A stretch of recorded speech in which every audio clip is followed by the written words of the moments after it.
العلم هو النور الهادي والمفتاح لكل الخير من يرد الله به خيرا.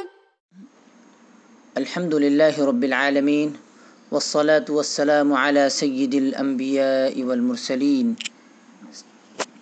سیدنا محمد وآلہ وصحبہ اجمعین. طلبہ عزیز، آج ہم حدیث نمبر 49 سے اپنے درس کا آغاز کر رہے ہیں. بسم اللہ الرحمن الرحیم.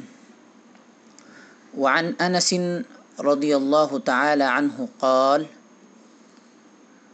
ان اللہ عز وجل تابع الوحی علی رسول اللہ صلی اللہ علیہ وسلم قبل وفاتہ. حضرت انس رضی اللہ تعالیٰ عنہ بیان کرتے ہیں کہ اللہ عز وجل نے رسول اللہ صلی اللہ علیہ وسلم پر آپ کی وفات سے پہلے مسلسل وحی نازل فرمائی. حتی توفی اکثر ما کان الوحی، یہاں تک کہ آپ کا انتقال ایسی حالت میں ہوا کہ پہلے کی نسبت وحی زیادہ نازل ہوتی تھی.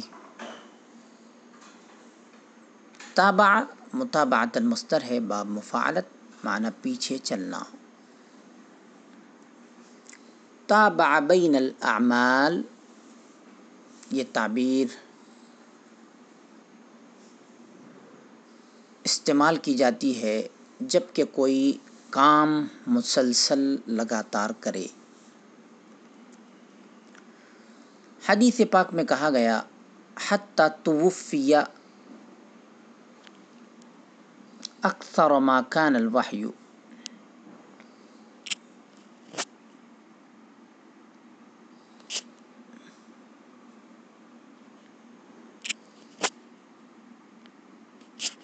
مطلب یہ ہے کہ آخری ایام میں پہلے کی نسبت زیادہ وحی آپ صلی اللہ علیہ وسلم پر نازل ہوتی تھی.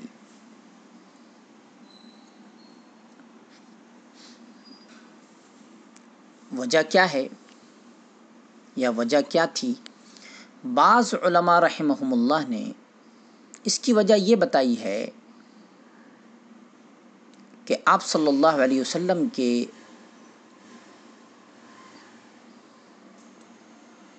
عمر کے آخری ایام اور آپ صلی اللہ علیہ وسلم کی زندگی کے آخری ایام میں وفود کی کثرت ہوئی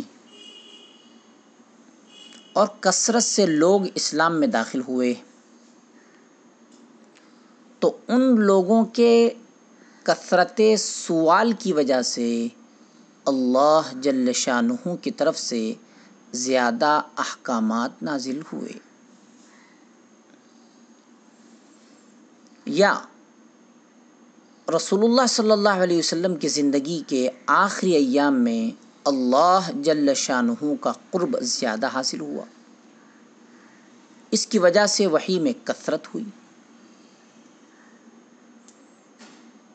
یا یہ وجہ تھی کہ دنیا اور آخرت کے تمام امور نازل کر دیے گئے تاکہ بعد والوں کے لیے رہنمائی ملتی رہے.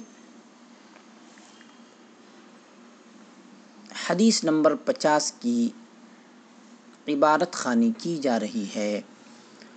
وعن جابر رضی اللہ تعالی عنہ قال قال رسول اللہ صلی اللہ علیہ وسلم یبعث کل عبد علی ما مات علیہ. حضرت جابر رضی اللہ تعالیٰ عنہ بیان کرتے ہیں کہ نبی کریم صلی اللہ علیہ وسلم نے فرمایا کہ جس حالت پر کوئی آدمی فوت ہوا اسی حالت پر اٹھایا جائے گا.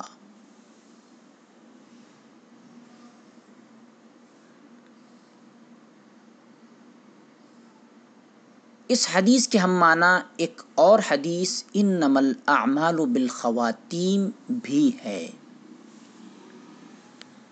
مفہوم یہ ہے کہ ان احادیث میں ترغیب دی جا رہی ہے کہ آدمی کو چاہیے کہ نیک کاموں میں لگا رہے۔ اگر نیک کاموں میں یا نیک کام کرتے ہوئے موت آ گئی تو نیک لوگوں کے ساتھ ہی حشر ہوگا۔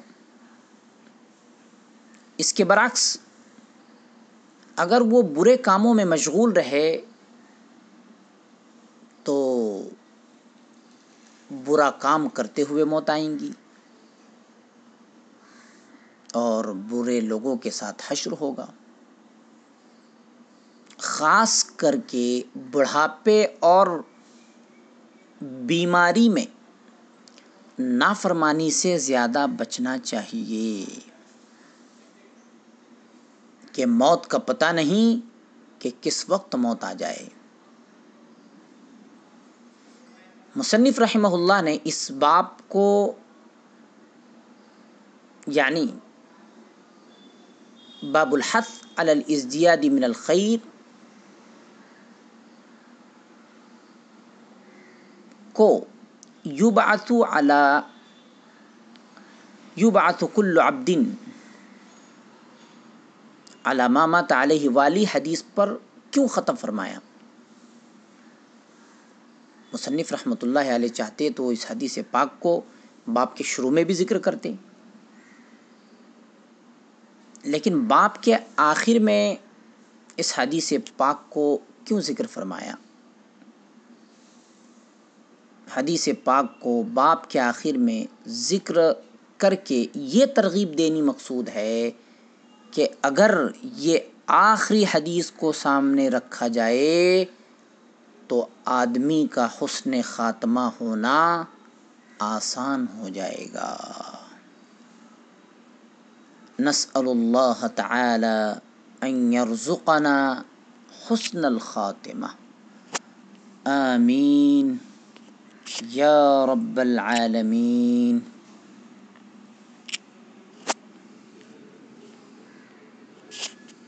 اب ہم آگے نیا باب شروع کر رہے ہیں۔ باب فی بیان کثرت طرق الخیر،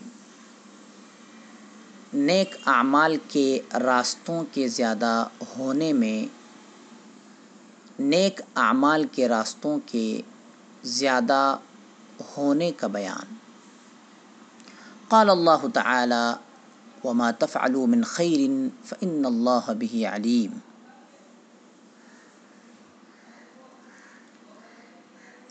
اور جو بھلائی تم کرو گے خدا اس کو جانتا ہے۔ وقال تعالی فمن يعمل مثقال ذرة خيرا يره، جس نے ذرہ بھر نیکی کی ہوگی وہ اس کو دیکھ لے گا۔ آیت کریمہ میں خیرن سے مراد وہ خیر ہے جو شرعاً معتبر ہو۔ نیکی ایمان کے بغیر معتبر نہیں، کیونکہ ایمان کے بغیر کوئی نیک عمل نیک نہیں، یعنی آخرت میں اس کا بدلہ نہیں ہوگا۔ کافر کو اللہ جل شانہ اس کی نیکی کا دنیا میں ہی بدلہ عطا فرما دیتے ہیں۔ اذهبتم طیباتکم فی حیاتکم الدنیا واستمتعتم بها۔ اس آیت سے بعض علماء نے رحمہم اللہ یہ استدلال بھی کیا ہے کہ جس شخص کے دل میں ذرہ برابر بھی ایمان ہوگا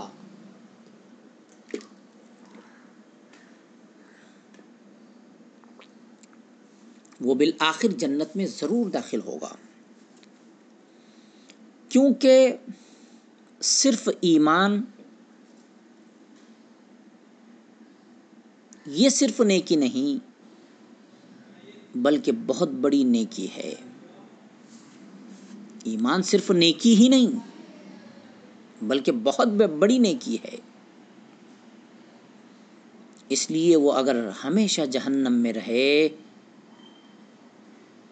تو اس نیکی کا بدلہ کہاں دیکھے گا؟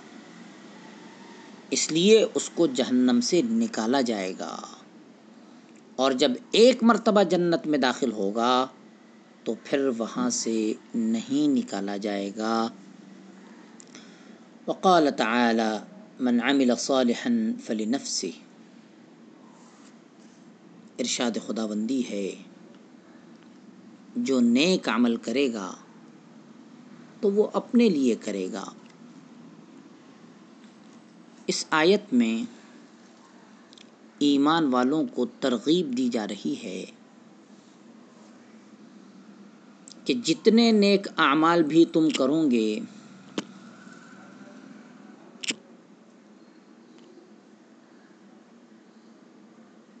ان کا پورا بدلہ تم کو ہی ملے گا۔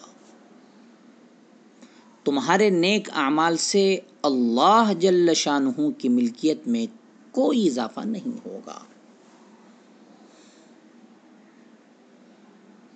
واللہ غنی حمید واستغنى اللہ،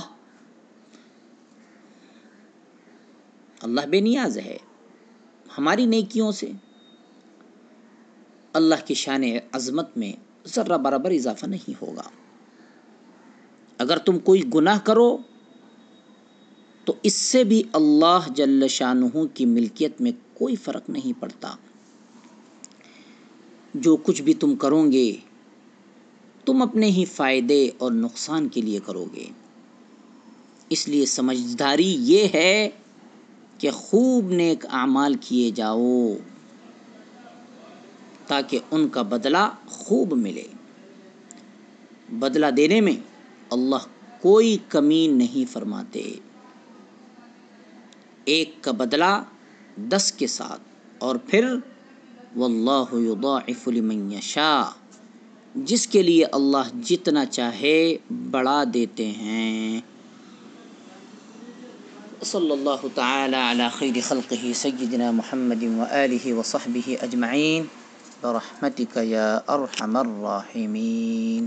السلام عليكم، لا تنسوا الاعجاب بالفيديو والاشتراك في القناة تشجيعا لنا لنستمر بنشر المزيد إن شاء الله.